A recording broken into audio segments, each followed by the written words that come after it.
Three, two, one, countdown. Here goes. Lights, camera, action. We are on stage.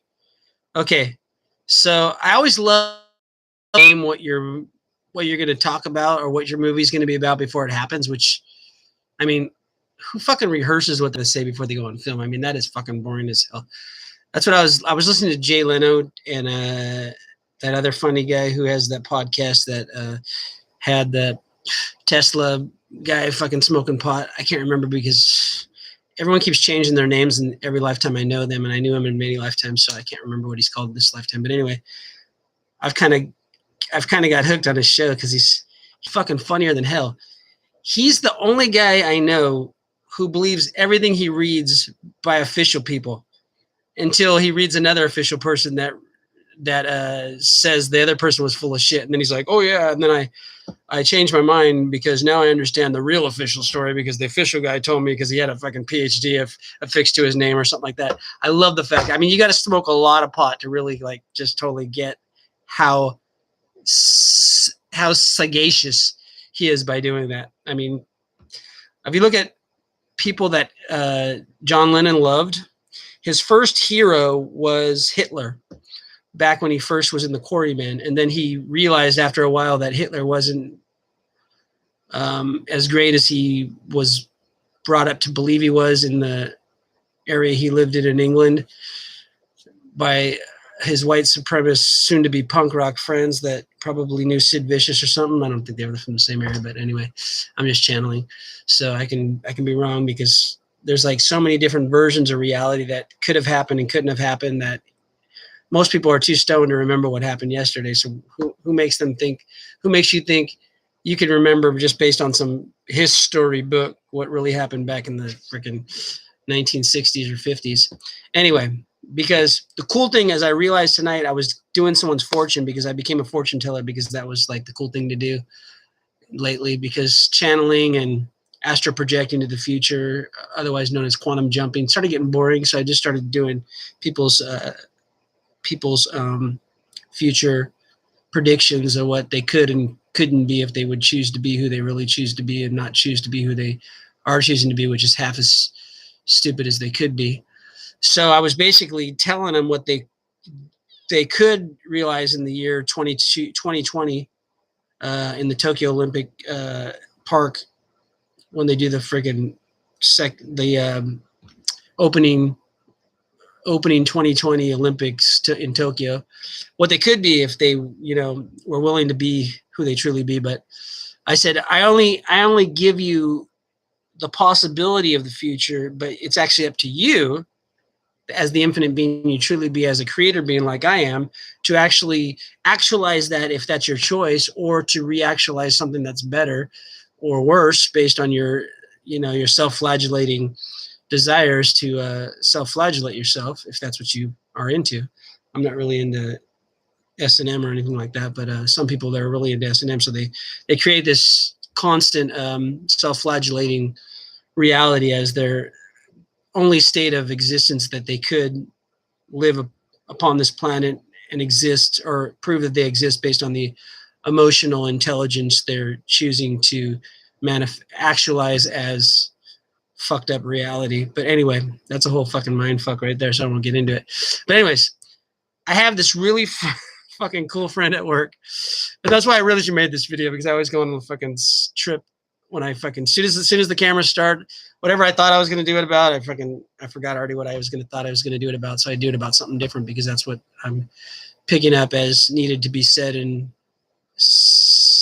what's the other reverse psychology's program of what needs to be said, what I say needs to be said, what I I am that I am, that's all that I am. I'm Popeye the Sailor Man. That's the reverse psychology version of it. But anyway, we won't get into that right now, because I was actually making this video about my gay friend who's coworker, who I got moved to a different team, so I kind of miss him. So I've had to actually take on his role at the work, because he would, every song that came on the radio, he would figure a way to make it a gay-oriented song, at least what he feels is a gay-oriented song. So it would be like, you can go your own way, that song comes on, and sorry, YouTube, I didn't get copyright permission to use the song of Warner Brothers or fucking MGM or whatever, whoever owns the fucking rights to that song now. Michael Jackson's lawyers or something, because he bought a lot of the songs from back in the days, and then they screwed him out of all those things and took him away from him based on fabricating charges that he played with kids at night the wrong way or something.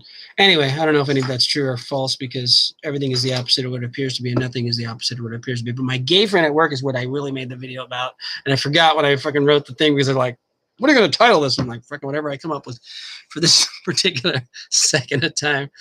So I can retitle it later. That's the cool thing is about this reality is actually a creation of all of our expectations, projections, judgments, conclusions, rejections, separations, linearities, and concentricity. So I can basically go back and I can do matrix reimprinting and change the past after you see it, and you'll see something different than I thought you were going to see when you didn't see what I thought you didn't see.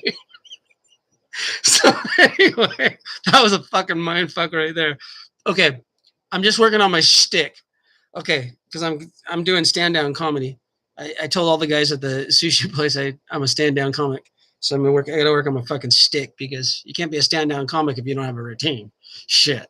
So anyway, I'm talking about this gay guy at work, right? Every song, like he would do that song, you can go your own way, go. But he would always change the lyrics. He'd be, and I would always jump in, and I jumped in the last time he did it. He didn't know I was going to jump in, but because he didn't actually ever do that song before. But I projected the fact that he probably did it in another reality that I didn't witness until then, and I knew it was going to come. So he went, did you know that I'm gay? And I said, I know you're gay. And all the fucking people at work started laughing. And then he had the, here comes the sun, doo-doo-doo-doo. Here comes the sun, and I say, and that comes on, right? And he goes, here comes my bung, shooting doo-doo. Here comes my bung, and I say, it's all right. And I was like, that was fucking the first day I started at this job, and I was fucking cracking up when I heard that. I was almost fucking spit out my coffee on the computer. So, and then he switched to another team, so I don't get to hear him anymore. So I got to like freaking, every time I hear a song, I'm thinking like, what would he say in this song? So I was hearing the song today. What song was I hearing today? Oh yeah, they were playing. What's that one? I can see clearly now. The rain has gone. Sorry, MGM or fucking BGM or fucking whoever owns the copyrights to that. I didn't fucking get permission to put it on my video, so just give me another strike, YouTube, because I'm fucking stealing copyright without the permission of fucking whoever owns it, because I don't even know who owns it, because I just fucking shit. I'm just shitting out lyrics and stuff. Okay, so while that song came on, I'm like, okay, if I was him and he was me and we were all together and you were him and I was you, and anyway, you know how the song goes. How would I sing it? So it came out this way. How does the song go? Oh yeah, it's the one about I can see clearly. I can poop daily now, my bung is strong. Because he's always talking about his fucking bungholio. Every song has to be about his bungholio. He's totally obsessed with bungholios, and I think it's kind of funny. So, I can shit dearly now, my bung is strong. I just want to remember that and put it on video, because then when I go back to work, whenever we do work on the same team, and I can remember what the fuck I was singing when he wasn't there. Because, it's always never as good as you tell it later, because that's how stories always change. Like the Bible stories took like 300 and 400 years before they actually got to be in written language. So they fucking morphed from a guy was too young. His wife was too young to give birth to a King David, and that became he was immaculately conceived. Actually, this true story started off as he actually. I downloaded it the other day. I was talking to Jesus and shit, and I was like praying and shit, and Jesus came to me and he said, "No, I'm gonna tell you how the story really goes." And he said, see, I was supposed to be born in a certain month that all the kings were, because I was going to be the next King David. I think it's the Solomon family and the David family. They switched off every 40 years, which is a generation back then. So you couldn't have sex to have a king until you're 40 years old. And if you have it before 40 years old, then it's not anointed properly to be a king because you didn't do the right Jewish ceremony before 40, because that's what in the Jewish tradition, it was always a 40 years. So the fact that Mother Mary, was it Mother Mary Magdalene or whatever the fuck her name was, Jesus's mom and dad had sex a little too early to make a proper king. They called him an illegitimate child because he wasn't legitimate enough to be a king, but then he still wanted to be a king, so they had to kill him. But he, being that he was the chosen one and he was anointed by the hemp oil that gives you freaking astro projecting abilities to see into the future and into the past, like all seeing eyes and shit. You usually see when they anoint their third eye with the hemp oil, otherwise known as aphrodisiac oil.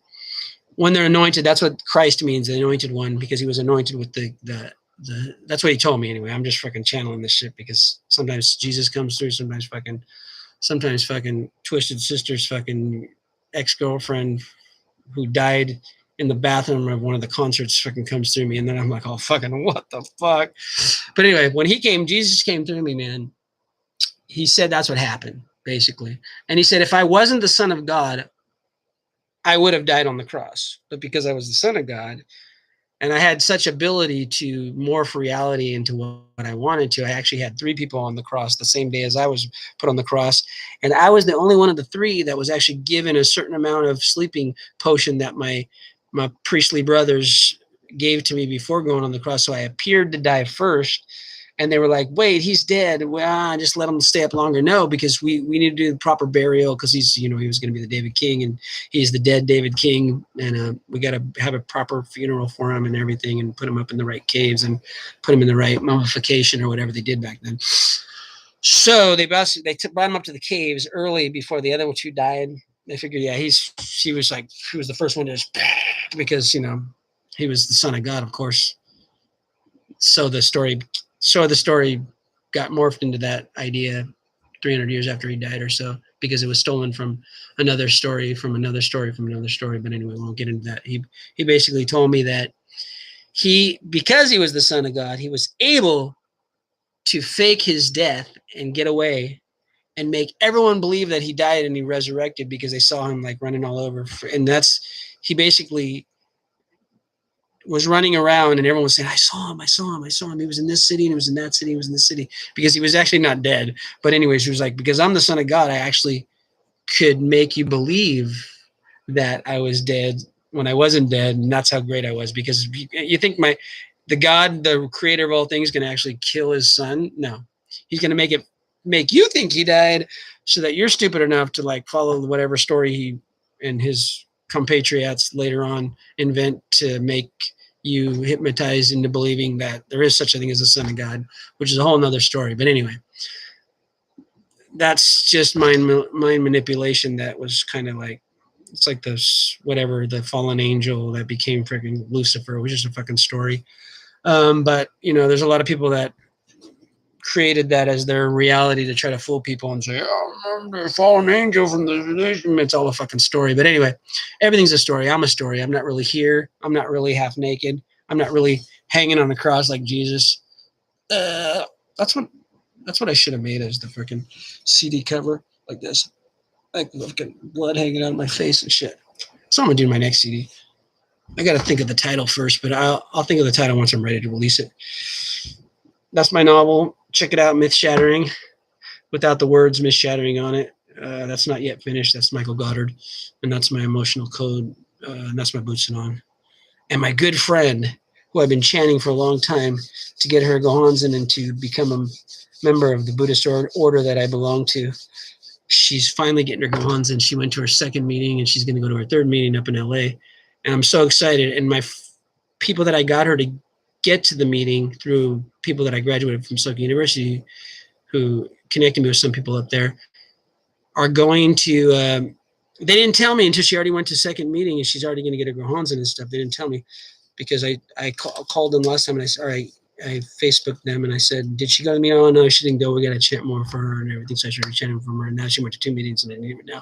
So that sounded kind of cool. It's like amazing things that happen when you're willing to be who you truly be. You can affect people's lives so drastically. And 8 generations forward and 8 generations backwards, and they can think like, whoa, dude, that's pretty fucking cool, man. I wish I can do that too. You could, because you're a fucking infinite being, just like I'm an infinite being. You can channel people from the future, channel people from the past. You can reinvent reality and reinvent the past, because that's called matrix reimprinting. Or you can just live in the boring, doldrum reality that fucking says, all there is physical reality and everything, and we're just actually thinking monkeys who learned how to think, and we're the smartest monkeys, and we're basically brought up as either, they don't know now, for from the chimpanzee or from the almost identical looking one that actually fucks all day, which is the bonobo.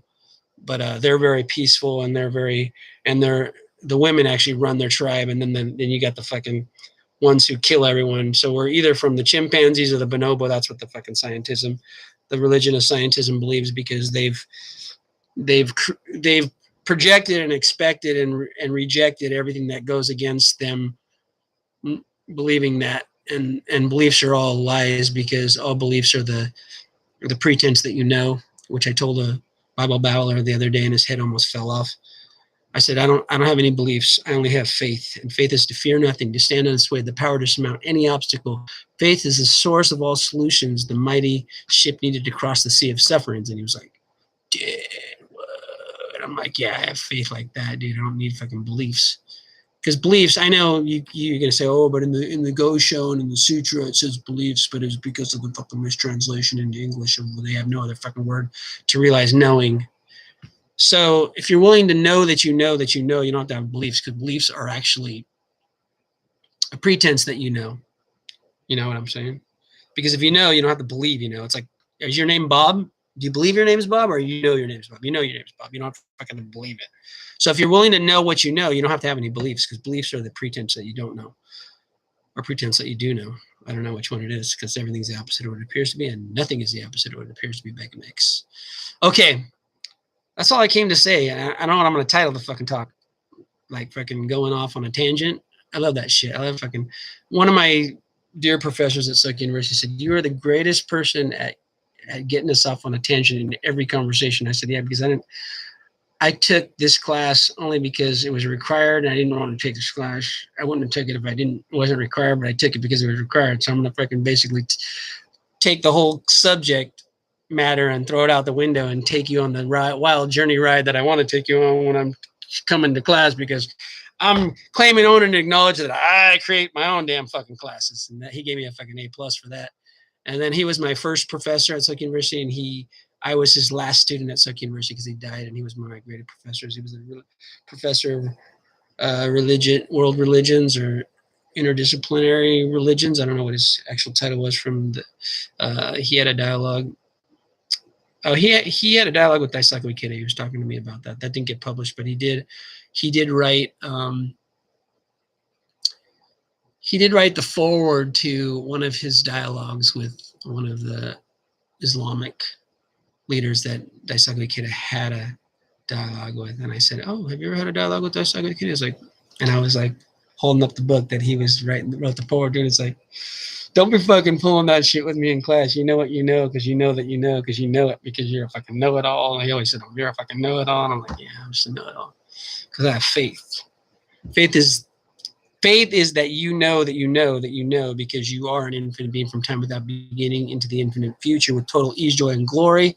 And you are the oneness and consciousness of all things, and you are a creator being. You are that you always will be, because I am that I am, and I be that I be, because I am a conscious entity fully actualized as into a physical body. I've embodied this body back in the 70s and still fucking working pretty properly. So the cool thing about my body is every 7 years, actually the aggregate age of my body, so if anyone asks me my age, the aggregate age of my body is about 3 years old. So basically my hair follicles and my hair cells is about 3 or 4 months old. The beginning of my hair cells are less than that. They're like a second old, but the tips of my hair, I used to have long hair, and those hair follicles and those hair beams were about 6 months to a year old, but these ones are only about 3 months old. So my stomach lining is about a half hour or could be 10 minutes, depends on what I've ate and what I shitted out. Old. And my kidneys and liver, usually about 2 to 3 years, depends on how much I drink and how much I don't drink, and on what I'm processing, what I'm not processing. And my brain, my brain and heart, man, that's the hard part to distinguish how long it's been in my fucking head. The current brain that I embody in my head right now is probably about 5 to 7 years old, and my heart's probably about 3 to 5 years old. So the aggregate age of my entire body, if you I would say roughly a median age of about 3 years old.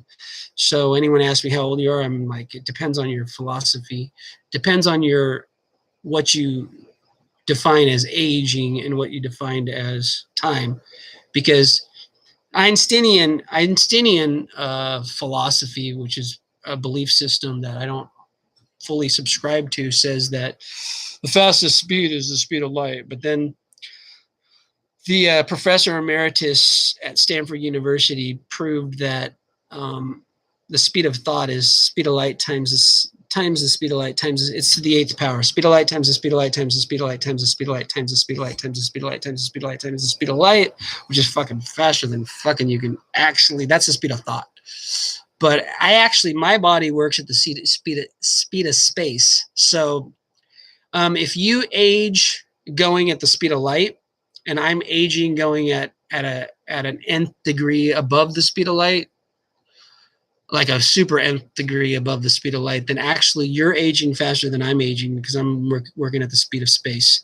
So you can't, based on an Einsteinian philosophical mindfuck reality, based on only the speed of light is the fastest you can go, then I can say I'm this many years old and not this many years old, but it's all a story. But based on the reality that I'm choosing, which is that I'm moving at the speed of space, my body actually didn't age as much as the people who were working at only the speed of light, because they're little spinning, oscillating frequencies, otherwise known as what are they called? A little oscillating frequency. Like if you see water going down a drain, it sometimes does it. That's basically how the water goes down the drain. That's basically what scientists believe is our genes and our chromosomes. They're these spinning. Basically, water's going down a drain because we're constantly in a state of regeneration. So it's being shit out of us all day, every second. It's just shit. Fuck, we're just shitting. We're shitting shit. We're shitting shit out of us. Like, man, that's the Bungholio song you never fucking dreamed about. That's my coworker would have thought of if he realized what he was, just a bunch of shit. So we were talking at Soka University about what's it called? The shit. Fecal spray. So they actually did a test on like what in your bathroom isn't covered with fecal spray. And there's nothing in your bathroom that's not covered with fecal spray. And if you live in a dorm room where your bathroom's attached to your dorm room and it's open all the time, your whole dorm room's covered in fecal spray. Even when they get on the bookshelf across the other side of the dorm from the bathroom and open up take it in a plastic bag and bring it down to the laboratory, and they open it up, and it was still in its original case from the thrift store that you bought it from. Not the thrift store. You don't buy toothbrushes from thrift stores. From the 100 yen shop or the fucking dollar store or whatever you want to call them now. Or you want to Pick and Save back in the day, and Big Lots now. That fucking inside the plastic that was put, they wore fucking these little fucking bandana things and shit, and so no hair follicles fall in it and shit. And that had as much fecal spray as your pillow had in your dorm room being next to your toilet. So if you think you're fucking germophobic, just fucking get in a bubble and fucking just die, because that's the only way you can keep away from germs. Just fucking put yourself in a bubble and just until you can't breathe anymore, and then you fucking won't be germophobic anymore, because I don't know any dead people that are germophobic. You get over germophobic. All the germophobic people just need few more fatal beatings, and they would never be the same. I mean, all the people that I've give fatal beatings to, they never were the same after that. So, I mean, you get over any phobia with just a few fatal beatings or a few choking on plastic bags over your head. Anything you want to get over, man, just I tell you, that should be like the fucking, that's going to be like the Book of Timothy, the new version of the Book of Timothy. The first chapter is going to be, if you want to overcome any phobia, put your fucking head in a fucking plastic thing and just breathe until you turn purple and you fucking pass out and you won't have any fucking more phobias. Anyway, I got to go to bed. I got to work in the morning. I love you guys. Thank you for watching. I know there's a million people out there going to watch this because they're all stupid enough to they're all stupid enough to realize they shouldn't be watching NBC or CBS or any one of those other fucking stupid shows that you're probably going to watch tonight because you think it's actually worth watching instead of Major Tim to Ground Control. Okay, peace out. Coming at you live.